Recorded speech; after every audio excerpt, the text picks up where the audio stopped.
di surat Al-Hijr, surat ke-15 ya.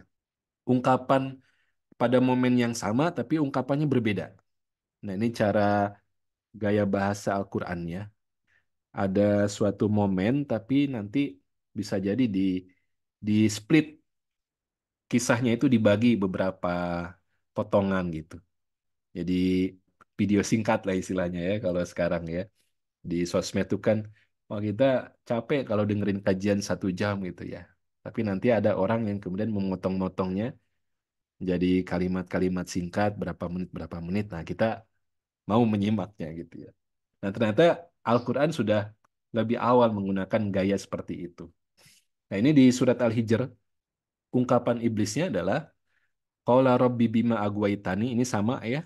Ya Allah, karena engkau sudah memutuskan aku sesat, la uzayyinanna lahum fil ardi wa la ughwiyannahum ajmain.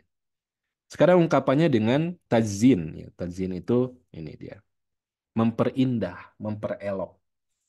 Perbuatan durhaka, perbuatan pelanggaran kemudian oleh iblis itu dihiasi supaya not too bad, nggak begitu jelek kok gitu. Nah, akhirnya itulah cara iblis ya, cara setan nanti untuk menggelincirkan manusia itu dengan cara bisikan-bisikan. Ah, kalau sesuatu yang jelek itu dibisiki, nggak terlalu jelek lah, nggak apa-apa lah gitu.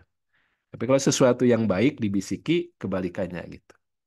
Ya, ini dengan ungkapan la uzayyinan. Dan ini sama ya, diawali dengan la yang kita baca pendek, la yang kita baca pendek, nun yang bertasdid. Jadi 2 kali ya iblis itu memberikan stresor, memberikan penekanan. Nah, tapi di surat Al-Hijr ini ya, iblis mengakui ada pengecualian bahwa kemampuan dia untuk memperindah sesuatu itu tidak berlaku untuk siapa? Illa ibadaka, kecuali hamba-hambamu ya Allah, minhumul mukhlasin. Nah, ini mukhlasin. Nah, ini mukhlasin ini ada kita baca dengan fathah, mukhla, lamnya dengan a ya, mukhlas ya. Nah, ini mukhlas ya. Mukhlas ini adalah orang-orang yang disucikan, dibersihkan oleh Allah. Jadi dirinya menjadi objek pembersihan, pensucian. Jadi Allah yang mensucikannya itu mukhlas. Sedangkan mukhlis, orang itu yang melakukan pensucian. Jadi dia sebagai pelakunya itu mukhlis. Kalau mukhlas, dia yang disucikan. Ya sudah jelas lah. Ketika Allah yang mensucikan, ya iblis setan nggak mungkin bisa melawannya, bisa mengalahkannya. Nah kan pertanyaannya, bagaimana supaya diri kita ini memenangkan peperangan yang tidak ada henti-hentinya ini, bagaimana melawan kehebatan, kesabaran, kegigihan iblis, ternyata syaratnya adalah kita menjadi hamba-hamba Allah yang Allah sucikan. Minal mukhlasuna itu. Nah, itu nanti kita lihat. Baik ya. Ini yang kedua. Kemudian yang terakhir di surat Al-Isra. Jadi saya ingin memberikan gambaran bagaimana dahsyatnya peperangan yang sudah dideklar oleh iblis dan nanti bala tentaranya sampai melanjutkan ya peperangan itu, dan nanti kita diperintahkan untuk membaca ya surat An-Nas itu sebagai salah satu perisai, salah satu senjata. Di Al-Isra momennya sama tapi ungkapannya beda. Ya, jadi ketika semua diperintahkan bersujud kepada Adam, illa iblis, iblis nggak mau bersujud dan sampai kedengkiannya memuncak dan dia mengatakan, Aas judu liman kholak tatina. Nah, ungkapannya di akhir ayat ke-61, kenapa aku harus sujud kepada orang yang kau ciptakan dari tanah? Ini bisa kita perkaya ya dalam konteks kehidupan kita. Jadi bukan urusan api dan tanah, tapi mungkin urusan perbedaan cuan, perbedaan penghasilan, perbedaan kendaraan, perbedaan rumah, perbedaan keluarga, perbedaan asal, ya, perbedaan kulit, macam-macam itu bisa sama sebetulnya esensinya sebagaimana ungkapan iblis ini. Kemudian dia melanjutkan, ya, Aro'aitaka hadzal ladzi karamta alayya la in akhortani ila yaumil qiyamah la ahtanikanna dzurriyyatahu illa qalila. Wah, ini luar biasa. Jadi kata iblis, silahkan atau berikan tangguh kepadaku, ya wahai Allah, sampai nanti hari kiamat akan aku buktikan la ahtanikanna dzurriyyatahu, aku akan sesatkan keturunan-keturunan Adam itu ila qalila, kecuali sebagian kecil sedikit. Nah, sekarang di sini menggunakan la ahtanikanna. Ini lagi-lagi dengan la kita baca pendek kemudian nun bertasydid. Dua kali stresornya ya, taukidnya dua kali. Kemudian ahtanika.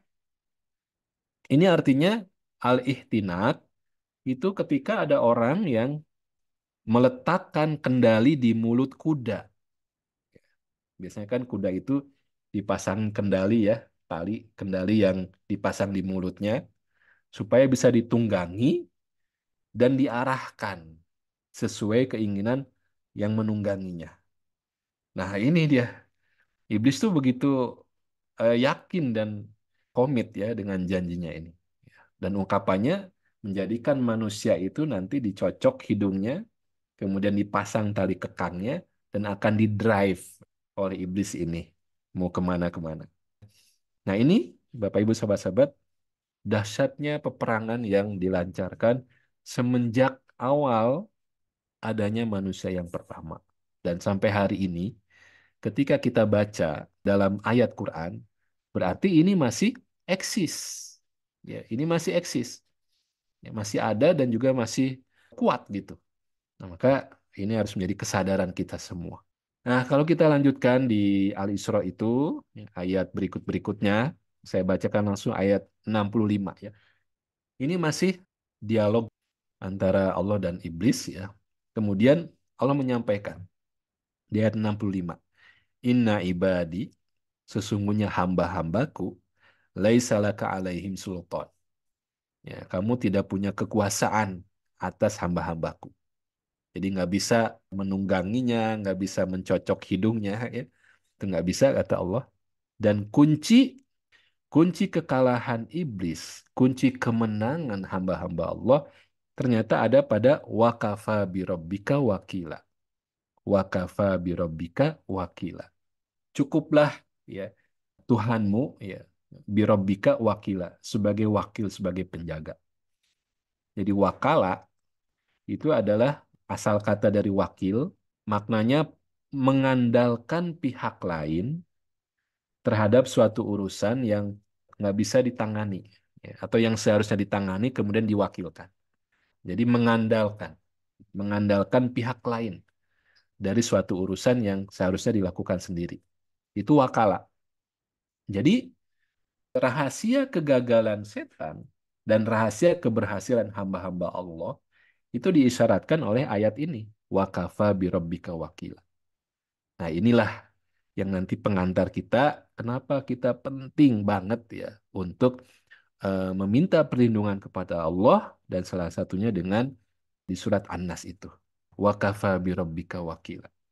Jadi kita ini lemah ya kalau tidak mengajak Allah dalam kehidupan kita, kalau tidak mengandalkan Allah ya dalam kehidupan kita, lemah.